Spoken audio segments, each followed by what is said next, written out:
It is my pleasure to introduce our speaker tonight, Dr. Stepfanie Aguillon. Stepfanie grew up in southeastern Arizona, where she spent her childhood hiking, fishing, and camping.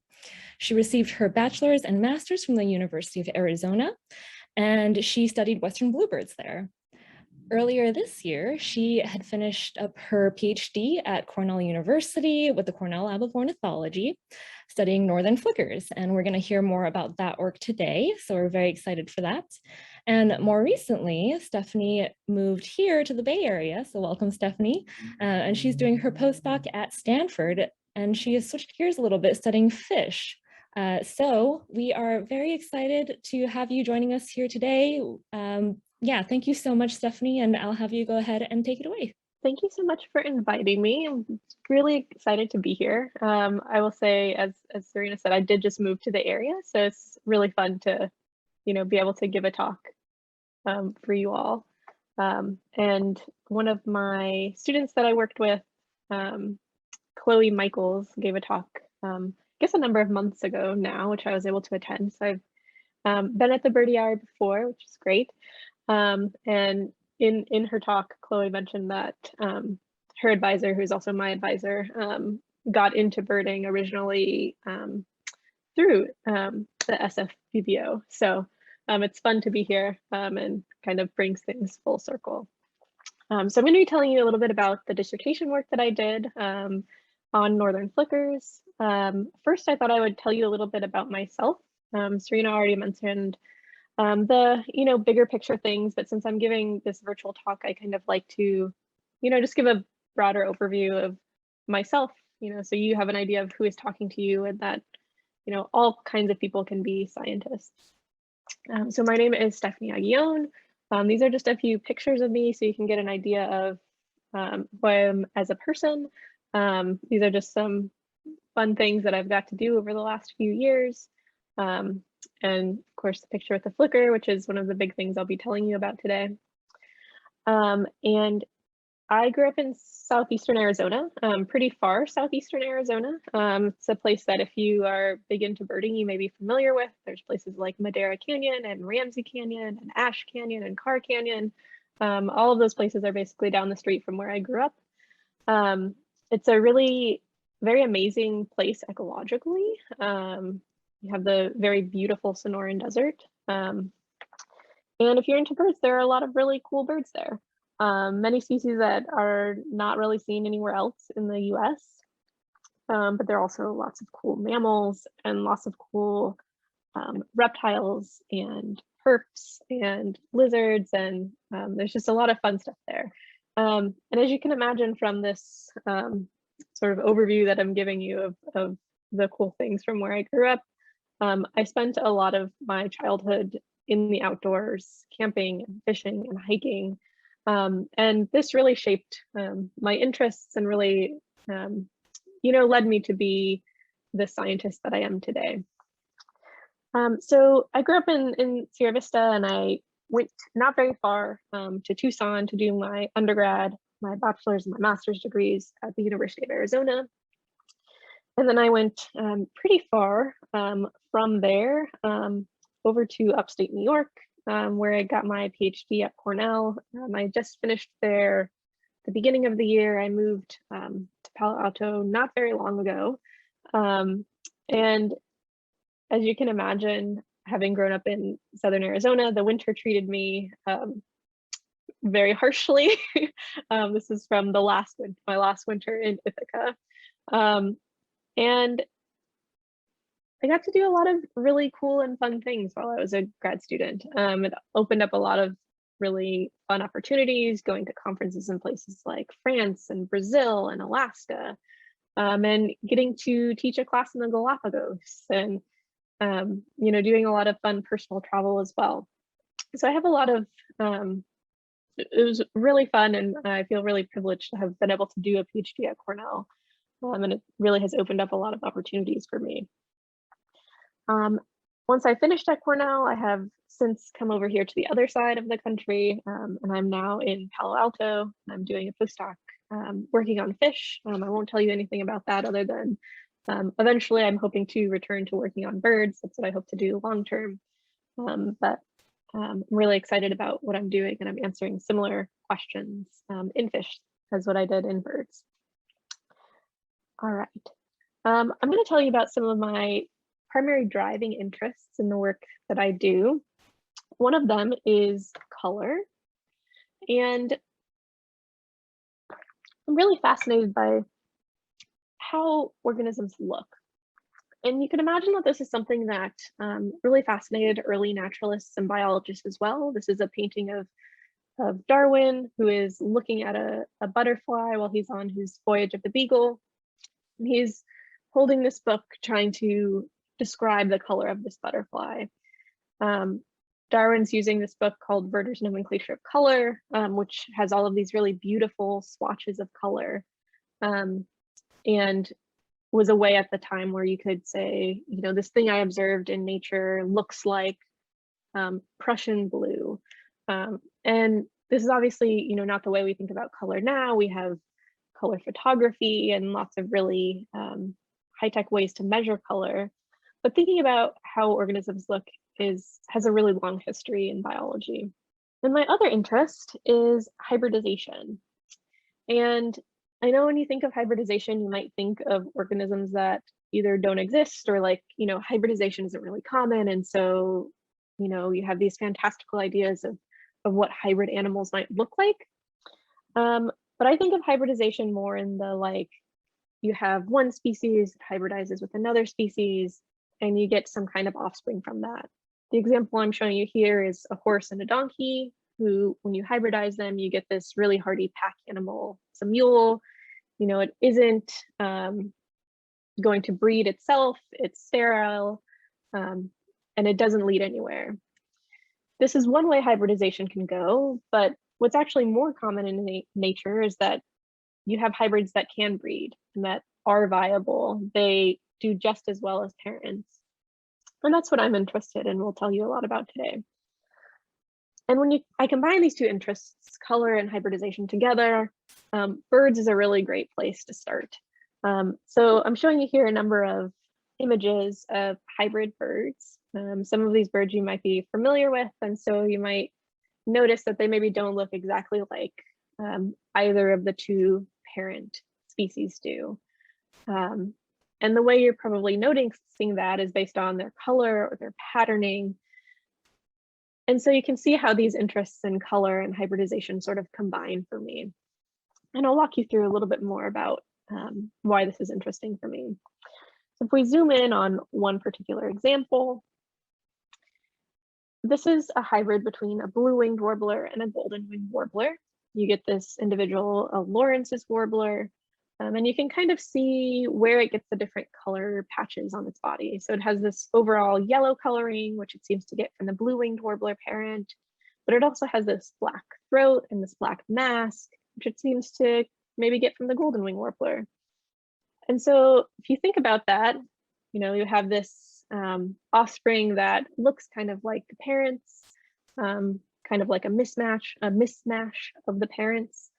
And you can imagine that probably has something to do with genetics. It's something to do with the DNA that this individual is inheriting from each of its parents. It causes it to look the way it does. And so I think about these kind of questions, trying to understand what is the genetic basis of color in birds. And in particular, I haven't been working in these warblers, but I've been focusing on flickers. And you probably guessed that based on the title of my talk and the photos that were sent around of flickers. And the northern flicker broadly includes two taxa that hybridize really extensively. So if you're here in the West or in the Bay right now, you're probably very familiar with red-shafted flickers. It's a really broad distribution in the Western North America.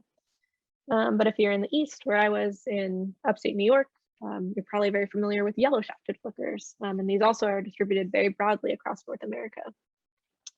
But there's also this region in orange where these birds hybridize pretty extensively.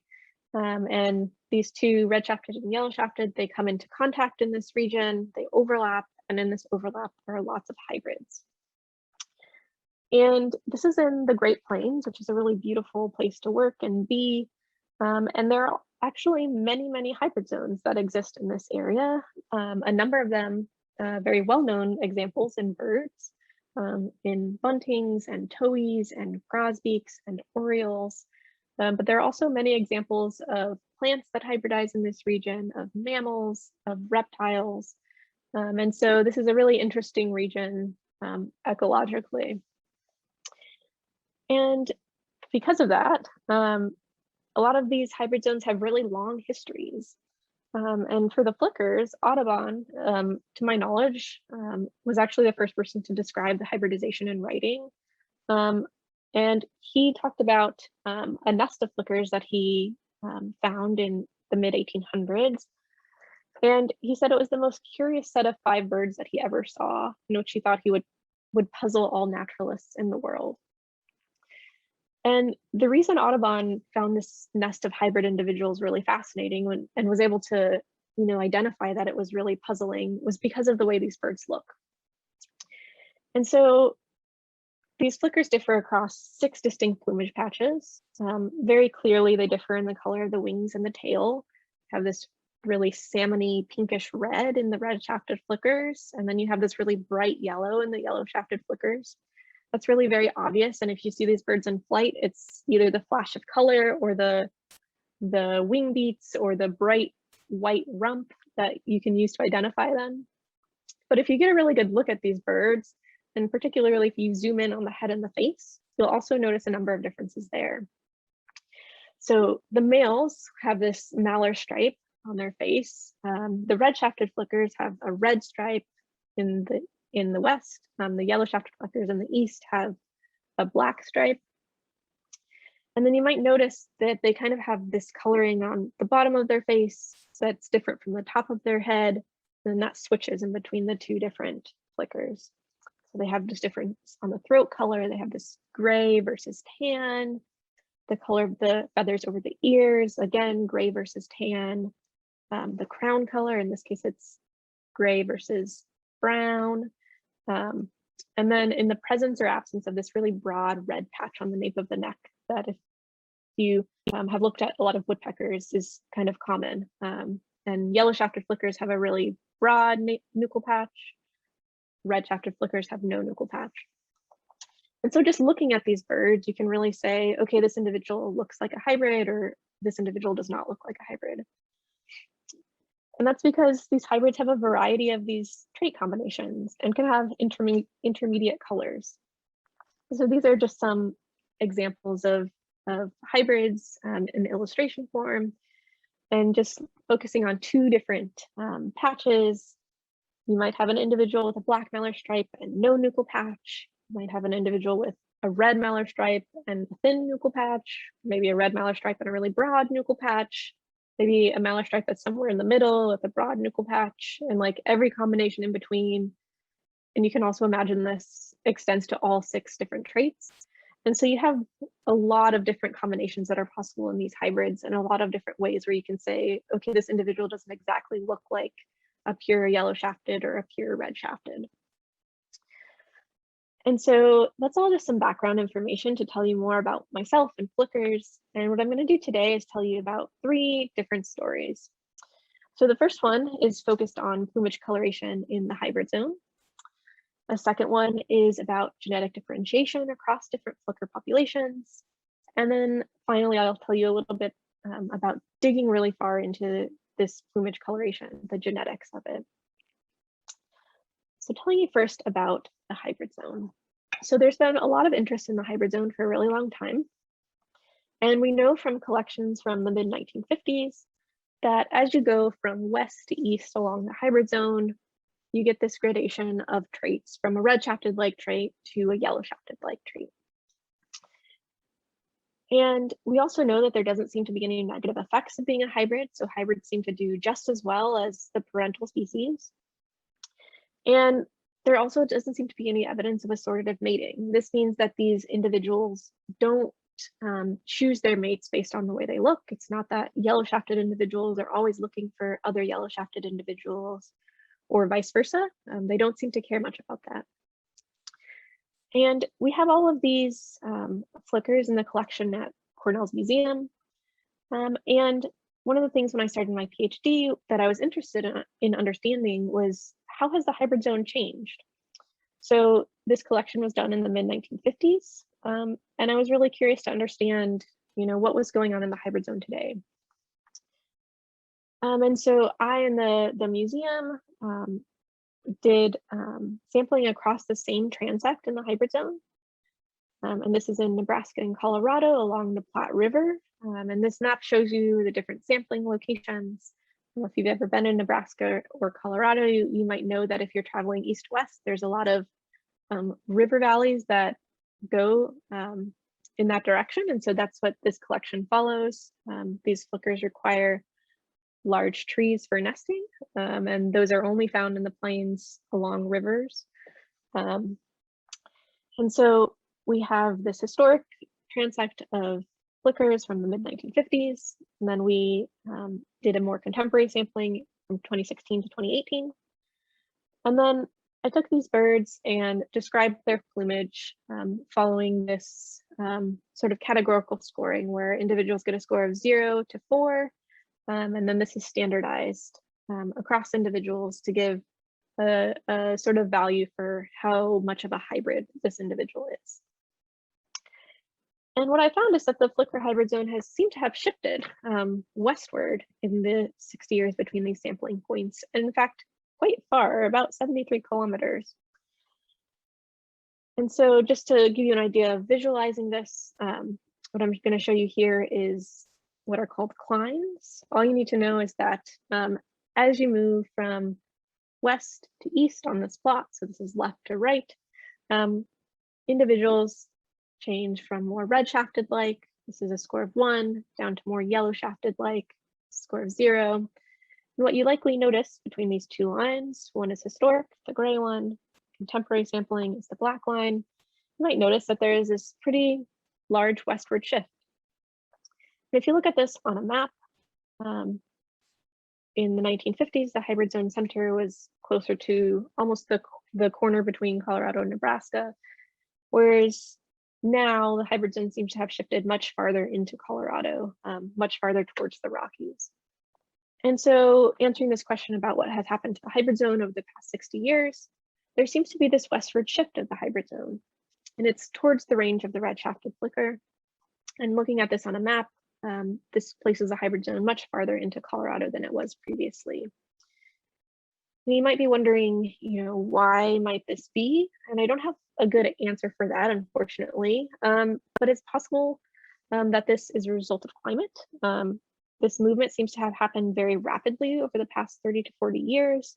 And before the early 1980s, we know that the hybrid zone was actually quite stable. So it's possible that this is the result of climate change, which has been seen in other taxa.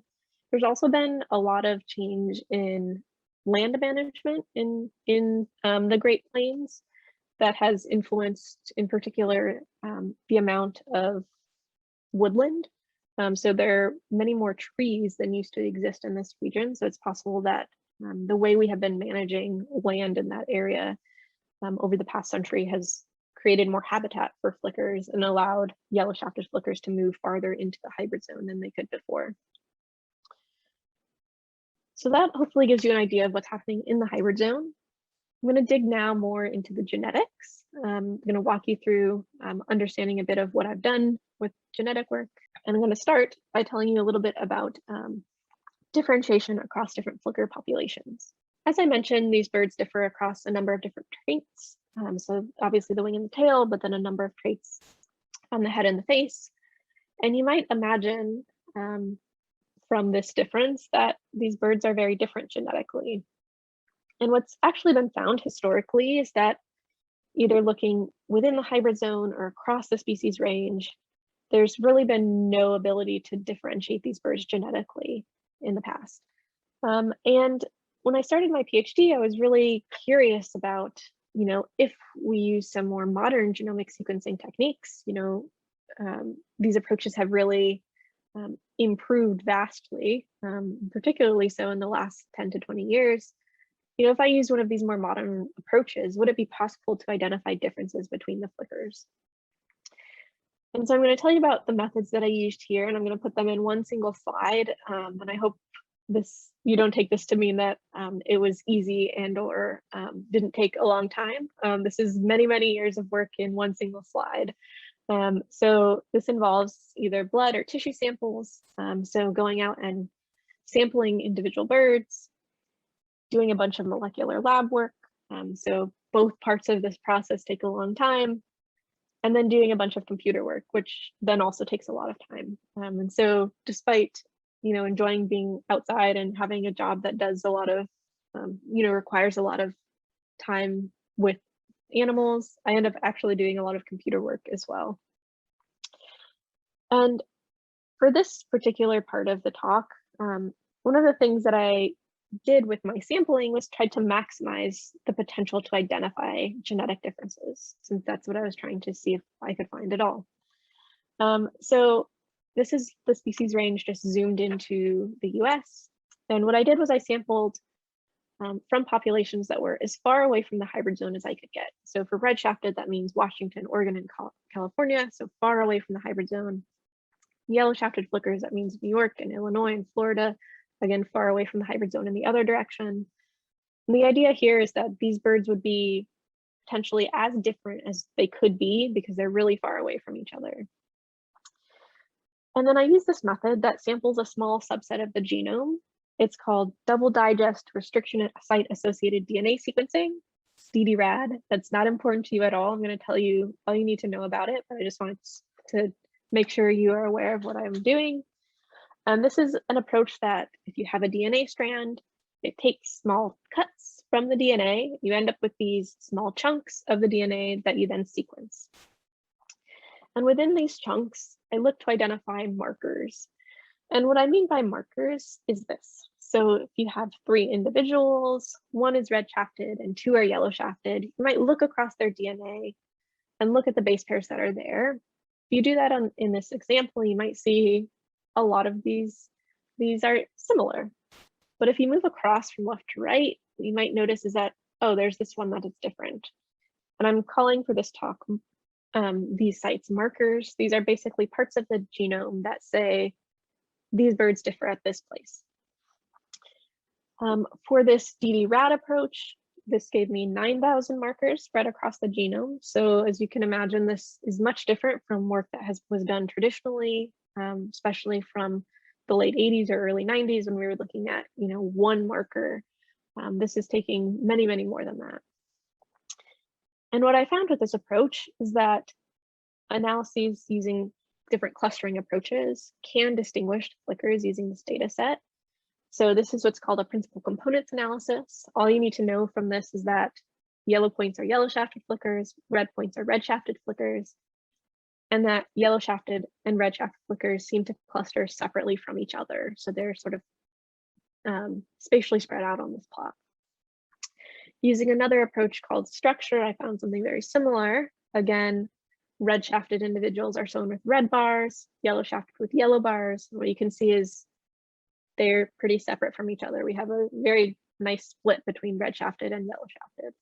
So this data set does allow us to tell them apart. But what I found is that they're still very genetically similar. So this is a measure of how different individual markers are. So 0 means completely identical, 1 means completely different. So this is a measure of genetic differentiation. It's called FST. All you need to know is 0 is identical, 1 is different. And if you look across all of these markers, what you will notice is that there's a big black blob towards the completely identical. And that's because most of these markers are very, very similar. So across all of them, the measure for FST is 0.024, which is very low. And looking at this right part of the plot, you don't see a lot of points. There's only 7 markers that have this sort of high range of FST values that would be either completely different or close to completely different. So these birds are pretty genetically similar, even though if we look across all of the markers, we can sort of tell if an individual is red shafted or yellow shafted. So going back to this question, if I use sort of these modern genomic sequencing techniques, can I identify differences between the flickers? the answer is yes. This genomic level data does let us differentiate the flickers. So we can say this individual is red shafted, this individual is yellow shafted if we're looking across the whole data set. But it turns out, despite that, they're very genetically similar. And so there's not one specific marker from this data set that I could use and say, this one will tell me if this bird is red shafted or yellow shafted. And so that's thinking about genetic differentiation in general. I'm going to tell you now a little bit more about thinking about the genetic basis of plumage. Makes flickers a really great system for thinking about the genetic basis of color. So I've talked a few times about how they have these really distinct coloration differences across multiple body patches. They have this extensive hybridization within the hybrid zones. We have lots of hybrids. And then what I've just showed you in the second part of this talk was that they have this really low level of background differentiation. So they're pretty genetically similar. And these three things make flickers a really great system for then looking at the genetic basis of color. And in particular, the hybrid zone is a really great opportunity to connect these two things. So I showed you these hybrid heads before. These are individuals with this mix and match plumage coloration. But what I didn't say before is that they also have this mix and match genome. I'm showing you here the genome just as a colored bar. And this bar, the different colors indicate where that piece of the DNA came from. So yellow indicates that part came from the yellow shafted flicker. Red indicates that came from the red shafted flicker. And what you can see is that hybrids have a really big diversity of this mismatched genome. So you have lots of individuals with lots of different combinations. And this is really useful. So if I'm in particular interested in, say, understanding what causes the Mallory stripe to be red, I could look in hybrids that have a red Mallory stripe and then say, okay, what part of the genome do these birds share? And say, okay, in this example, it's this red part of the genome here at the top of this bar, which is shared between those two individuals, but not the others. And so I can use an approach that is similar to this, but looks across the entire genome. And so for this part of the talk, I'm going to be digging into the genetic basis of color in these flickers. And I'm using an approach that sequences the entire genome. And I've done this in a panel of allopatric and hybrid flickers. These are, allopatric means flickers that are far away from the hybrid zone, and then hybrid individuals are ones that are from the hybrid zone. To do this, I sequenced and assembled a reference genome. And then this is just some more information on the approach. The important part here is that this method gives 7.25 million markers. So I've gone from an approach that has 9,000 markers where we could separately cluster individuals, but not any individual marker was particularly useful, to a panel that covers basically the entire genome. And I'll show you the methods here again. It's very similar: blood or tissue sample for DNA, a lot of molecular lab work. In this case, this is doing whole genome sequencing. And then again, doing computer work. And in this case, working with a data set that includes 7.25 million markers. I'm going to show you what the results look like looking at a single chromosome, and then I'll show you the entire genome. But I just want to sort of walk through what these results look like first.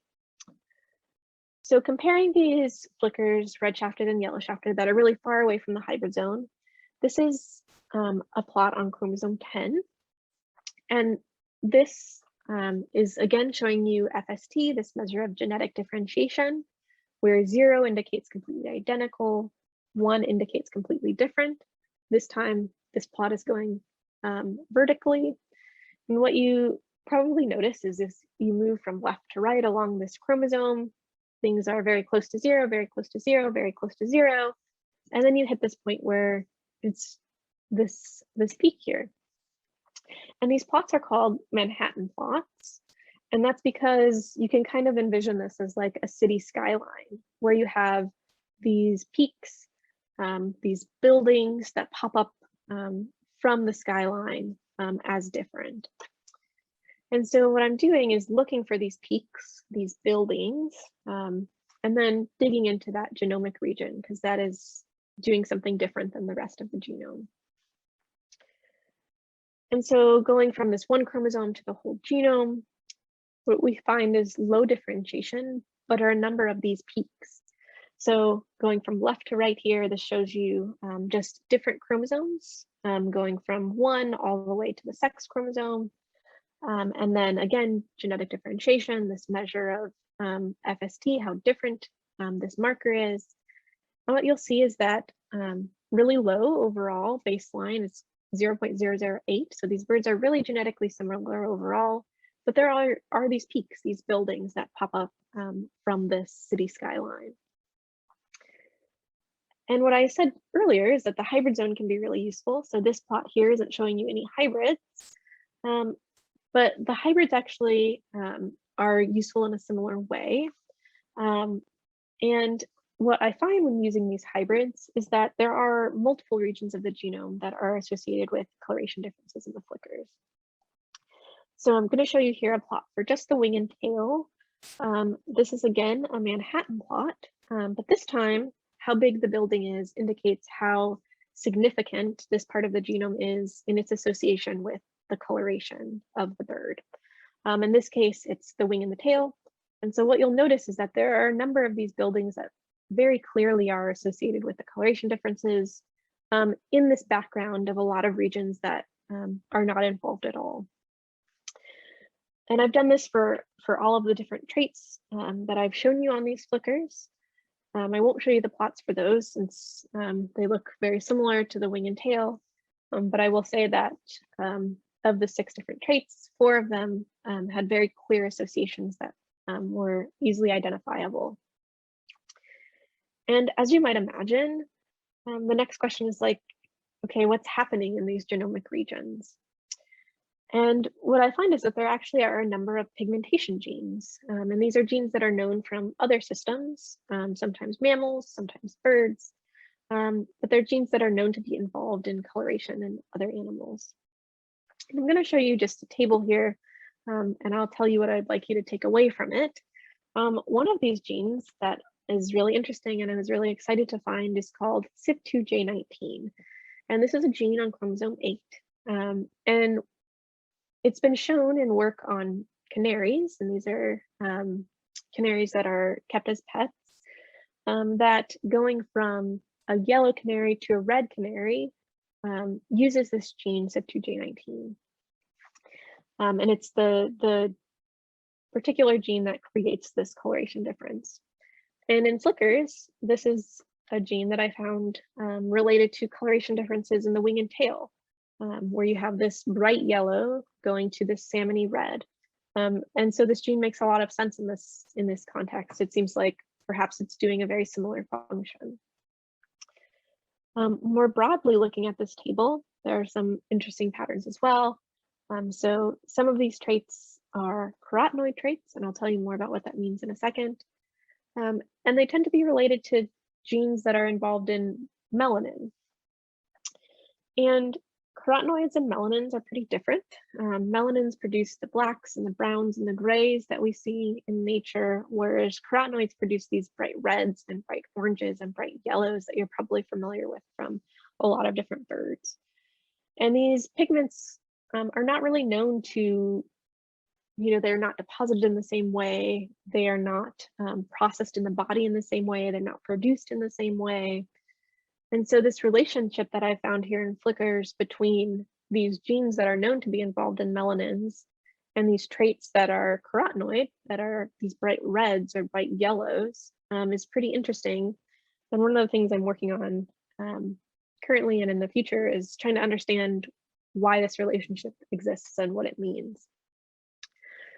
And so going back to this question of what is the genetic basis of color in these flickers, using whole genome sequencing, I've shown you that I've identified a number of regions in the genome that are involved in producing these colors.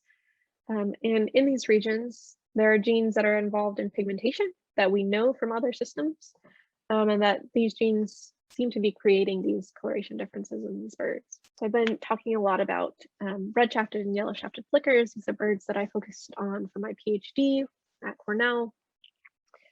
And in these birds, I've told you 3 stories. The first one is about the hybrid zone, showing you that the hybrid zone has moved west over the last 60 years. This is using just looking at the plumage coloration in samples that were collected in the 1950s versus 2016 to 2018. Then talked a little bit about thinking about genetic differentiation broadly, trying to see if it's possible to identify differences between these birds. I showed you that using these more modern genomic sequencing techniques, I could tell these birds apart, but they're still really, really genetically similar. And then finally, I just got finished telling you a little bit more about digging into this with whole genome sequencing, so sequencing across the entire genome using a really large panel of markers, and that the few differentiated regions that exist in the genome seem to be associated with these color differences, and that within these regions of the genome, there are genes that contain genes that are involved in pigmentation. All right, so with that, I'd be happy to take any questions, and thank you for listening. Awesome. Thank you so much, Stepfanie. That was a great talk. I learned so much, and congratulations on all this great work you did as part of your PhD. Well, thank you. Yeah, I actually used to work in a lab where I managed this big tail feather collection for birds that were used for genetic studies. And so my favorites were always looking at those flicker feathers. So it's really nice to see, why are they these different colors and how that comes about. So thank you so much for sharing that. We do have a couple of questions already. So Pete has some great questions. Pete asks, can you explain why you had to do ddRAD before whole genome sequencing? Yeah, that's a great question. And it's really not necessary to do one before the other. ddRAD is much cheaper. So the approach that just takes small subsamplings of the genome is much cheaper than sequencing the entire genome. That means we can do many more individuals, and it's much more, it's an easier point of entry into doing this kind of work. At the time in the lab that I was working in, it had worked really well to differentiate lots of different bird species. And that it really depends on how well it works, really depends on how genetically different the things you're looking at are. If flickers, it turns out, were really genetically different, ddRAD and the markers we got from that would have been completely useful for a lot of different approaches. It turns out that the flickers are very, very genetically similar. And so it required looking at even more markers to find differences. Yeah, so there's really no reason to do necessarily whole genome sequencing second or first. It sort of depends on how much funding is available and then just the biology of what you're looking at in the end. Yeah, that makes a lot of sense.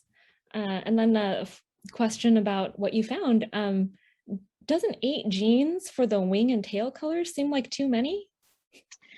Yeah, that's a great question. Actually, you can imagine that. So like, I think a good example is like human height. And we know that human height involves many, many, many genes. And so far, we've identified only a small subset of them. And so that's more representative of what the genetic basis of traits in nature are like. It's very uncommon, actually, that traits are, being controlled by just one gene, for example. That's more of the exception than the rule. It seems more like having many, many regions of the genome that create small contributions to a trait is much more common. Flickers kind of live in the intermediate space, actually. I would say the number of regions that I identified is actually pretty small. But yeah, you can imagine that it's much more common, actually, to have many, many regions of the genome involved in producing a trait. Yeah, absolutely. And then Pete also says, we see hybrids and yellow shafted flickers here on the West in the winter occasionally. Is there any way to get at a genetic component of migratory behavior? Yeah, that's a great question. And one of the things that I'm actually interested in hoping well, hoping to do in the future. So you can imagine that migration could be involved in what's going on with hybrids here. Because red-shafted and yellow-shafted flickers actually do migrate, it's possible that hybrids migrate poorly. And so maybe we haven't found what's going on, the negative consequences of being a hybrid because we haven't looked at migration yet in these hybrids. And in particular, thinking about birds in California, the hybrid zone in the, as it leaves the central part of the Great Plains really broadens. And so, you have this broad region where there's a lot of hybrids. And so they're migrating. And I think one of the things I'm interested in understanding is, where are the hybrids migrating, and do they migrate in the same way that parentals would, or are they doing something intermediate? And maybe that is what is involved in potentially there being negative consequences of being a hybrid. Cool. And then I actually have a question too about that hybrid zone. And you mentioned that they are expanding west a bit. Is the eastern part of the range, is that remaining stable? Is that contracting? What's going on there? Yeah, that's a good question. That's not something that I have looked into. It's something that definitely is possible. With eBird records now, it's really possible to look at how the extent of species are changing in really fine detail. That isn't something that I have undertaken, so I don't actually know. I think broadly in North America, there are a lot of birds that are declining. I don't know if flickers are one of them. I think, to my knowledge, they're fairly stable, but that doesn't mean that that is true across the entire range.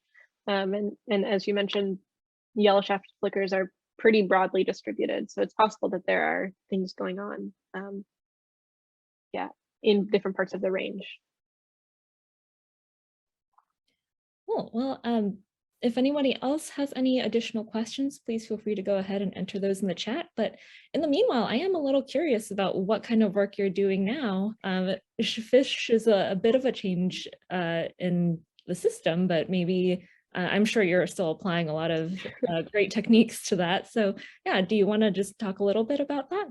Sure. Yeah. So I'm actually addressing similar questions. So I'm working in a species, in a group of fish that hybridize, and using genomic approaches to understand why they're hybridizing. I'm actually focusing instead on color.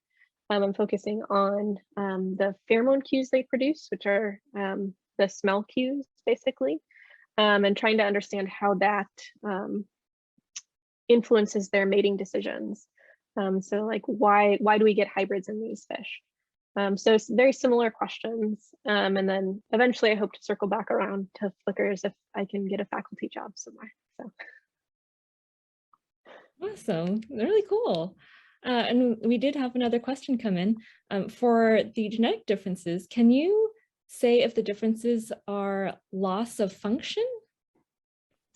Yeah, that's a good question. I have not ever looked into that in depth. The whole genome sequences are all what's called low coverage, which means I don't necessarily have great genotype calls, so I can't really say exactly what is going on in the particular regions. I'm working on a paper right now that digs into that a little bit more with a different sequencing method. And that's one of the things I'm interested in understanding, where exactly in these regions are the differences between birds? Is it something that, it falls directly within the gene and it's causing the gene to either not work or work differently? Or is it something that is involved, for instance, in regulation of the gene? Is it causing differences in how the gene is upregulated or not in the different birds? So I don't have a good answer for that yet, but hoping soon I will. Cool. And then I know that you mentioned that you had to do some field work, right, to collect your samples. And so I'm wondering if you want to highlight any things that happen. What were some of the highlights of being out there getting flickers and having them in the hand? Yeah, I mean, I would say they're really fascinating birds. So they are large and very fun to have in the hand. They care a lot about defending their cavity. So they are not the kind of bird where you can play their call and they're really mad wherever you are. They really care about their cavity. And so if you're not near that, they just fly back to the cavity and then ignore you. But so they're definitely a lot of fun. Their feathers are beautiful. They're like really fun to photograph and work with. Yeah, and I found them to be just very incredibly beautiful birds. And I think, I imagine many of you as birders probably have the search image of different birds in your head. And I will say that like I have the search image of flickers just in my head forever. And I can tell you, in like a quarter second if that bird that just flew is a flicker or not. And that's, I think, the biggest thing that I took away from fieldwork was just like, it's great to have a really, a really good understanding of your study and organism. And I think that's one of the things that I developed during my PhD. Awesome. Yeah. And what a fun system to work with. Yeah, definitely. Yeah. And so I think that is the last question that we have. Katrina mentioned that your research was really fascinating. So thank you so much for sharing. I think hopefully a lot of us feel the same way. I know that I do. So thank you for sharing that. Is there anything that you want to share with everybody as like kind of a last few words before we sign off for the evening? Sure. I will say, like, I would be happy if anybody is interested in birding locations ever in Southern Arizona. Feel free to get in contact with me. I'd be happy to share places to go or things to see, places to get that elegant trogon on your life list. So feel free to reach out. Awesome. Thank you so much. And I actually first saw you talk, I think, at the AOS, American Ornithological Society conference in Tucson, and did try to find an elegant trogon, but was not successful. But yeah, it's really great to see you again in a virtual setting. And thank you again so much for giving this great talk. If anybody else thinks of any questions, feel free to email me, and I'm happy to forward those to Stepfanie. And yeah, with that, I think we're ready to go and have dinner for the night. So thank you so much again, Stepfanie. And thank you everybody for attending. We really do appreciate it. And have a great rest of your night. Thank you. It's great to be here. Thanks all for listening.